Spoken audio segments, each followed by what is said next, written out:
सुहाना बनल बारा दही चूड़ा के दीवाना 14 जनवरी के दिन बा सुहाना बनल बारा दही चूड़ा के दीवाना कोई बकल है दोनों बताई आज मकर संक्रांति मनइबो का बैठ के दूरा तापेला घूरा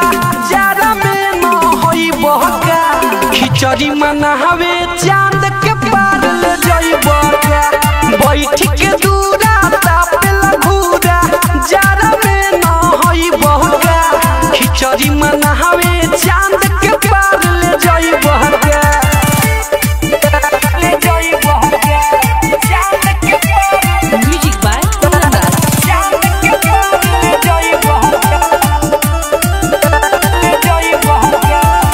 घरे तू दही बारा जमैले यादो जी से कीन के तिलावा लाई धइले तू बारा 5 किलो बीन के घरे तू दही बारा जमैले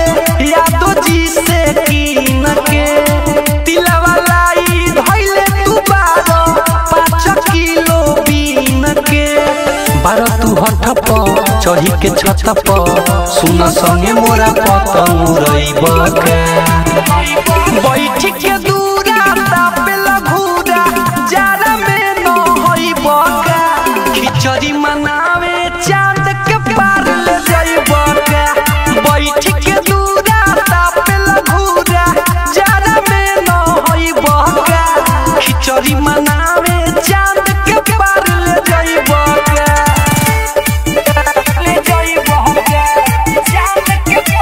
म्यूजिक बाय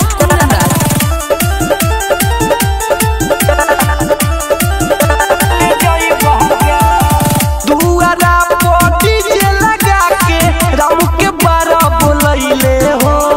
रोशन रीतिक लुदन सानू संगे कमर हिलैले हो दुआरा पर डीजे लगा के राम के बारा बोलैले हो अजित अंकुश रवि रंजन संगे कमर हिलैले हो मिठू मुरारी करी तैयारी अरुण के बोलैबो का बैठ के दूरा तापेला घूरा जारा में न होइबो का खिचड़ी मनावे चांद के पार ले जाइबो का बैठ के दूरा तापेला घूरा जारा में न होइबो का खिचड़ी मना